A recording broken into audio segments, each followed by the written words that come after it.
Assalamualaikum warahmatullahi wabarakatuh. Selamat malam sahabat-sahabat pecinta cerita kita dimanapun kalian berada. Mudah-mudahan doa saya selalu untuk kalian semua. Semoga kita selalu dalam keadaan sehat dan selalu dalam keadaan lindungan Allah Subhanahu wa Ta'ala. Dimudahkan semua urusan, diberikan rezeki yang halal, yang banyak, dan yang berkah. Sahabat-sahabat pecinta cerita kita, malam hari ini kita akan ngopi bareng, ngolah pikir bareng.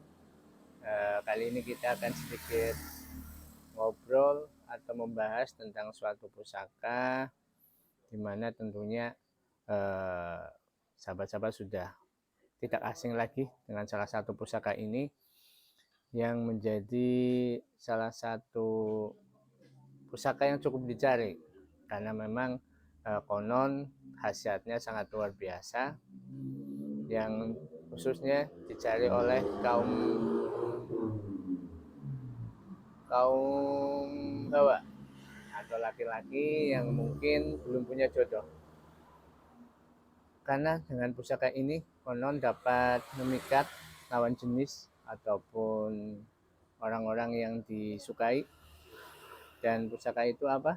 Tentunya sahabat-sahabat paham, ya, pusaka Semar atau Semar Mesem. Pusaka Semar atau Semar Mesem sendiri itu sebenarnya ada beberapa jenis. Satu, Semar Mesem itu sendiri. Dua, Semar Kuning. Tiga, Semar Kuncup. Dan Semar Lungguh. Pusaka Semar Mesem sendiri konon dapat digunakan untuk sarana pemikat atau pelet, penglaris, kewibawaan, dan masih banyak yang lainnya. Karena itu pusaka ini cukup dicari oleh banyak orang. Dan pada malam hari ini saya ada satu buah pusaka Semar yang memang ini saya pinjam dari sahabat saya yang konon jadi pegangan beliau.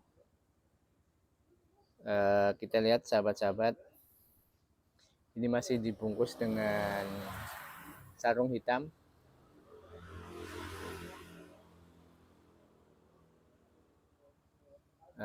Ini pusakanya, dan di dalam kantong ini ada minyak juga.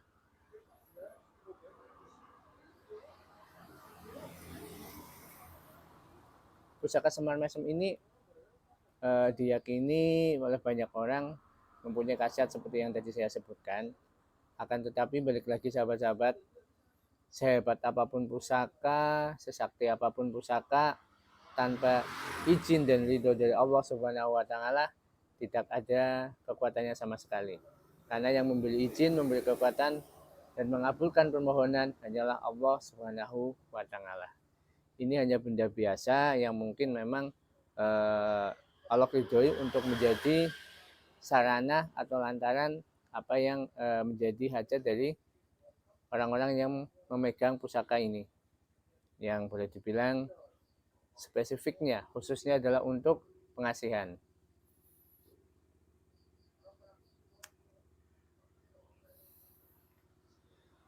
Sahabat-sahabat, ini pusaka Semar, dan ini jenisnya mungkin Semar Kuncung. Pusaka Semar ini sama sahabat saya mungkin dikasih minyak sehingga baunya cukup menyengat di hidung. Karena pusaka ini konon katanya ada beberapa cara untuk memakainya. Tidak hanya sekedar dibawa saja, tapi ada beberapa cara yang memang harus dilakukan agar pusaka ini bisa berfungsi. Konon salah satu caranya adalah dengan berpuasa untuk menebus atau mengikat hodam yang ada di dalam pusaka ini. Dan tentunya ada doa-doa juga, atau boleh dibilang adalah kunci dari pusaka Semar ini. Jadi tidak segampang seperti yang dibayangkan, hanya dengan membawa pusaka ini apa yang menjadi hajat saudara-saudara atau sahabat-sahabat bisa dikabulkan. Hajat-hajat tersebut tentunya yang jelas kita meminta kepada Allah Subhanahu wa taala, dan dengan lantaran ini pun masih harus memanjatkan doa atau kunci. Ketika memang memegang benda ini tidak 100% akan berfungsi ketika kita tidak membaca doa atau kunci dari pusaka ini. Jadi kembali lagi, apapun pusakanya, apapun bentuknya, hanyalah Allah yang bisa mengabulkan. Dan pusaka-pusaka ini konon harus sering dirawat. Merawat pusaka konon katanya harus dikasih minyak, dikasih wewangian, dan dicuci setiap malam-malam tertentu. Jadi barang-barang seperti ini tentunya memang perlu perawatan yang khusus. Tapi secara pribadi sendiri saya masalah gaib saya percaya dengan gaib. Tapi dengan pusaka-pusaka seperti ini, apalagi pengasihan, saya tidak suka atau tidak senang, karena kembali lagi saya ingin menjadi diri sendiri. Ketika orang suka sama saya, percaya sama saya, senang sama saya, itu karena perilaku saya. Ketika saya berperilaku baik, insya Allah orang akan suka sama saya. Tapi ketika memang saya berperilaku buruk, ya tentunya orang-orang akan tidak suka sama saya. Saya tidak mau orang suka lantaran dengan sesuatu seperti ini. Itu berarti bukan suka kepada kita. Dan tentunya ketika memang kita disukai atau dicintai oleh orang dengan lantaran barang-barang seperti ini, yang saya khawatirkan hodam atau isi dari pusaka ini akan meminta ganti,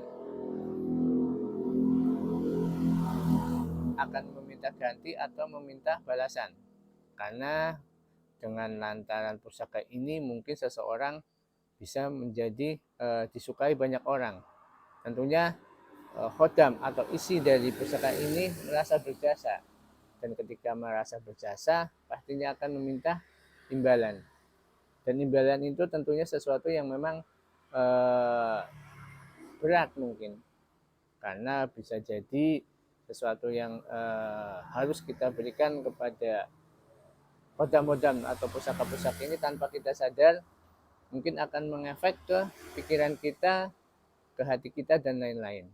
Jadi kembali lagi, apapun benda pusaka, lebih baik ini hanya sebagai suatu peninggalan budaya, peninggalan sejarah, yang karena tentunya benda-benda ini dari zaman dahulu, dan para leluhur kita membuat benda-benda ini tentunya dengan tujuan untuk memberikan manfaat, tidak untuk disembah atau tidak untuk digunakan dengan sesuatu yang memang tidak baik. Jadi keris Semar Mesem ini sekali lagi seperti ini, yang tentunya konon dapat memberikan atau sebagai perantara pemikat. Kembali lagi semuanya adalah atas izin atau ridho dari Allah Subhanahu wa taala. Demikian sahabat-sahabat, mungkin sepintas tentang keris Semar Mesem, keris pemikat, dan mungkin sedikit cara untuk memakainya. Tapi kembali lagi, keris ini hanyalah sebuah lantaran dan hanyalah sebuah benda. Jangan percaya, apalagi menuhankan keris ini. Demikian sahabat-sahabat, mudah-mudahan informasi atau mungkin sedikit gambaran tentang keris Semar ini bisa memberikan informasi bagi sahabat-sahabat. Tentunya banyak kesalahan dan kekurangan, saya mohon maaf yang sebesar-besarnya. Assalamualaikum warahmatullahi wabarakatuh.